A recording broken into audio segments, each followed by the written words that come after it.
மீனராசிக்கு இந்த செவ்வாய் பயிற்சி பெற்று 5ஆம் இடத்துல இருக்கும் பொழுது பணம் சார்ந்த விஷயங்களை ஏற்படக்கூடிய குழப்பங்கள் அனைத்துமே நிவர்த்தி ஆகும்.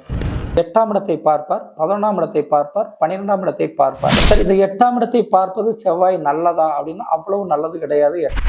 வெற்றி கிடைக்குமா அப்படின்னா கட்டாயம் வெற்றி கிடைக்கும். ஏன்னா உங்க ராசியில இப்ப ராகு இருந்து விலகி போறாங்க. ராகு விலகிட்டாலே உங்களுக்கு பெரிய துன்பத்திலிருந்து நீங்க விடுதலை அடைகிறீங்க அப்படிங்கிற ராகுக்கு அது பயிற்சி உங்களுக்கு மிகப்பெரிய லாப நன்மைகளை தரப்போகிறது. குரு பயிற்சி உங்க மீனராசிக்கு அவ்வளவு ஒன்றும் சிறப்பு அப்படின்னு சொல்லிட முடியாது.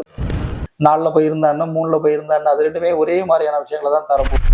12ல் கெட்ட கிரகங்கள் இருப்பது நல்லது. ஆனால் ராசிக்கு 12ல் சனி இருப்பது 7.5 சனியாகவும் நடந்து கொண்டிருக்கும். உபகிரக செலவுகளை செய்தால் நீங்கள் தவிர்த்துக் கொள்ளலாம். இடம் வாங்குவது, வீடு கட்டுவது, இந்த மாதிரி விஷயங்களை செய்து கொள்ளலாம். புதிய தொழில் தொடங்குவதை நீங்கள் தவிர்த்துக் கொள்வது நல்லது.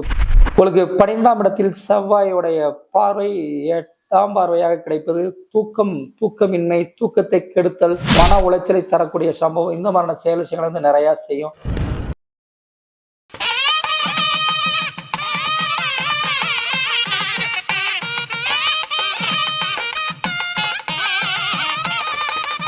அம்மன் அருள் டிவி நேயர்களுக்கு வணக்கம்.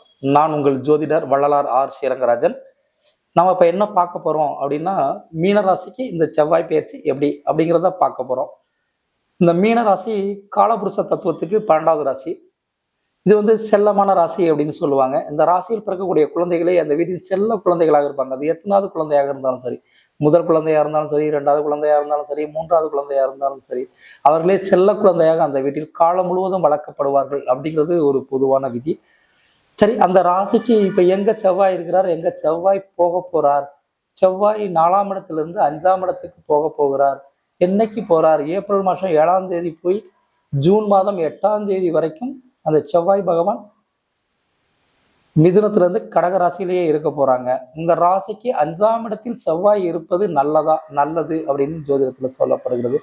4ஆம் இடம் நல்லதுதான், 5ஆம் இடமும் நல்லதுதான். சரி, அந்த 5ஆம் இடத்துக்கு போய் என்ன செய்வார் அப்படின்னு சொன்னா, 5ஆம் இடம் அப்படிங்கிறது பூர்வ புண்ணிய ஸ்தானம். அந்த பூர்வ புண்ணிய ஸ்தானமான 5ஆம் இடத்தில் செவ்வாய் சஞ்சாரம் செய்யும் பொழுது முன் ஜென்ம பலன்கள் அனைத்துமே நடக்கும். அதுலயும் செவ்வாய் 2ஆம் அதிபதியான செவ்வாய் நீச்சம் பெற்று 5ஆம் இடத்துல இருக்கும் பொழுது பணம் சார்ந்த விஷயங்களை ஏற்படக்கூடிய குழப்பங்கள் அனைத்துமே நிவர்த்தி ஆகும் அப்படிங்கிறது ஒரு விதி. சரி, அந்த 5ஆம் இடத்துல இருந்துக்கிட்டு செவ்வாய் எங்கெங்கெல்லாம் பார்க்க போறார் அப்படின்னு சொன்னா, செவ்வாய் 8ஆம் இடத்தை பார்ப்பார், 11ஆம் இடத்தை பார்ப்பார், 12ஆம் இடத்தை பார்ப்பார். சரி, இந்த 8ஆம் இடத்தை பார்ப்பது செவ்வாய் நல்லதா அப்படின்னா அவ்வளவு நல்லது கிடையாது. 8ஆம் இடத்தை செவ்வாய் பார்ப்பது எந்த விதத்திற்கு நல்லது கிடையாது. 8 வழக்கு வைத்தியங்களை இழுத்து கொண்டு தரக்கூடிய இடம்.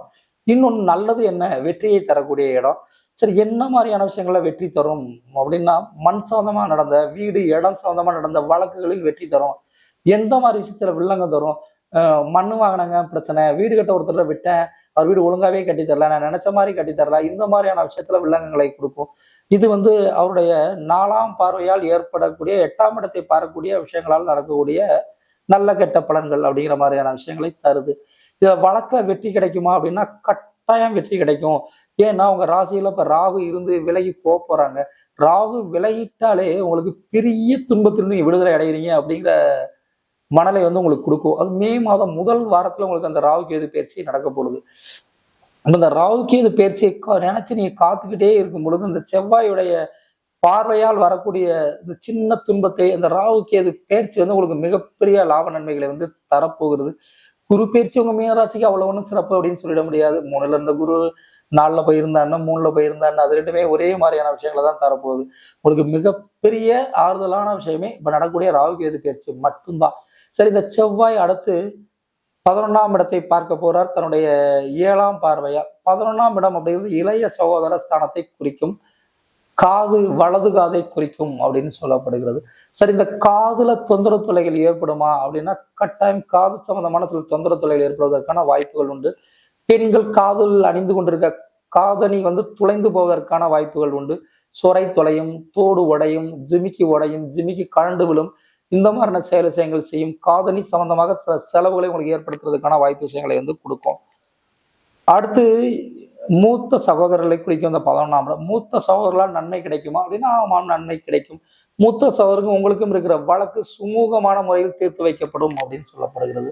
அப்ப மூத்த சகோதரர் இந்த வேற்றுமை எண்ணங்கள் குணங்கள் வந்து விலகி உங்களுக்கு நல்ல எண்ணம் நல்ல நட்புறவு இந்த மாதிரி விஷயங்கள் ஏற்படுவதற்கான வாய்ப்புகளை உங்களுக்கு உருவாக்கி தரும் அப்படின்றது. அடுத்து 8ஆம் பார்வையாக 12ஆம் இடம் கும்ப ராசியை பார்க்க போறாங்க. உங்களுடைய 12ஆம் இடத்தில் ஆல்ரெடி சனி இருக்கிறாங்க. ராகு பயிற்சியாகி உங்களுக்கு 12ஆம் இடத்துக்கு தான் போக போறாங்க. 12இல் கெட்ட கிரகங்கள் இருப்பது நல்லது. ஆனால் ராசிக்கு 12இல் சனி இருப்பது 7.5 சனியாகவும் நடந்து கொண்டிருக்கும். இந்த ராசிக்கு 12இல் 7.5 சனி விரயச்சனி நடக்கும்போது சுப விரய செலவுகளை செய்தால் நீங்கள் தப்பித்துக் கொள்ளலாம். இடம் வாங்குவது, வீடு கட்டுவது இந்த மாதிரி விஷயங்களை செய்து கொள்ளலாம்.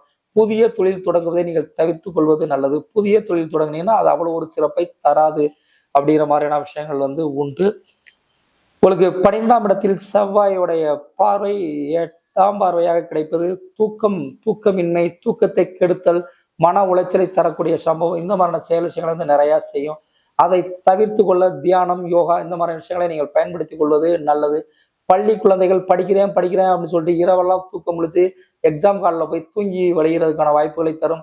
முடிந்தவரை அதிகாலையில் எழுந்து படித்துவிட்டு நள்ளிரவு தொடுவதற்கு முன் 9-10 மணிக்குள் தூங்கி விடுவது உங்களுக்கு தேர்வு அறையில் வந்து உங்களுக்கு நல்ல புத்துணர்ச்சியோடு தேர்வு எழுதுவதற்கான வாய்ப்பு விஷயங்களை வந்து உருவாக்கும் அப்படின்றது. உங்களுடைய ராசியில் இருக்கக்கூடிய பூரட்டாதி 4ஆம் பாதம், உத்திரட்டாதி 1, 2, 3, 4, ரேவதி 1, 2, 3, 4 இந்த நட்சத்திரத்தில் பிறந்தவங்களுக்கு என்ன மாதிரியான பல விஷயங்களை செய்யும் அப்படின்னா, பூரட்டாதி 4ஆம் பாதம் ஒரு பாதம் மட்டும்தான் அந்த ராசியில் இருக்குது. குருவுடைய நட்சத்திரத்துல பிறந்திருக்கீங்க. குருவும் செவ்வாயும் நட்பு. அதனால் இந்த செவ்வாய் பயிற்சியால் மிகப்பெரிய பாதிப்புகள் எதுவும் உங்களுக்கு ஏற்படுவதற்கான வாய்ப்புகள் இல்லை. ராகு மட்டும் உங்களுடைய நட்சத்திரத்தின் காலில் பயணம் செய்து அடுத்த நட்சத்திரத்தை ராசிக்கு போக இருப்பதால் உங்களுக்கு பெரிய தொல்லைகளிலிருந்து நீங்கள் விடுதலை அடைவீர்கள். அடுத்து உத்திரட்டாதி சனியுடைய நட்சத்திரம். சனி செவ்வாய்க்கு பகை, குருவுக்கு சமபலன் கொண்டவர். உங்களுடைய நட்சத்திரத்தை விட்டு ராகு பகவான் விடுதலையாகி வெளியே வந்துவிட்டார். அதனால உங்களுக்கு மன நிம்மதியை தான் தரப்போகிறது. இந்த செவ்வாயுடைய பயிற்சியால் உங்களுக்கு மிகப்பெரிய நன்மைகளே நடக்கும் அப்படின்றப்படுகிறது. ரேவதி புதனுடைய நட்சத்திரம். புதன் குரு அவ்வளோ ஒரு நல்ல அண்டர்ஸ்டாண்டிங் இல்லாத நட்சத்திரம். புதனின் நீட்ச ராசி மீனம் அப்படிங்கிறதால உங்களுக்கு இந்த ராகுகேது பயிற்சி மட்டும்தான் உங்களுடைய இந்த ரேவதி நட்சத்திரம் நல்லதே தவிர இந்த செவ்வாயுடைய பார்வையால் ரெக்கார்ட் டாக்குமெண்ட் சம்பந்தமான விஷயங்களோட தொல்லை ஏற்பட வாய்ப்பு இருக்குது. வங்கி கடன் வாங்கியிருந்தீங்கன்னா டாக்குமெண்ட்ஸ் கரெக்டாக வெரிஃபிகேஷன் பார்த்துக்கோங்க. இடம் எதுவும் வாங்கியிருந்தீங்கன்னா பட்டா சிட்டா பத்திரப்பதிவு இது சம்பந்தமான விஷயத்தில் கவனமாக இருங்க. உங்களுடைய சொந்த ஜாதத்தை பார்த்து கொள்ளுங்கள். உங்கள் சொந்த ஜாதத்தில் இருக்கக்கூடிய லக்னம் இருக்கக்கூடிய தசாபதிகளை பொறுத்து இதனுடைய பலனுடைய ஏற்ற இறக்கங்கள் வந்து உண்டு. உங்களுடைய சொந்த ஜாதத்தை பார்த்து உங்களுடைய சந்தேகங்களை தெரிந்து கொள்ள ஜோதிடருடைய எண் உங்களுடைய யூடியூப் வீடியோவில் கீழே வருகிறது. இதில் தொடர்பு கொண்டு நேரடியாகவோ அல்லது தொலைபேசி மூலமாகவோ உங்களுடைய சந்தேகங்களை தெரிந்து கொள்ளலாம். நன்றி.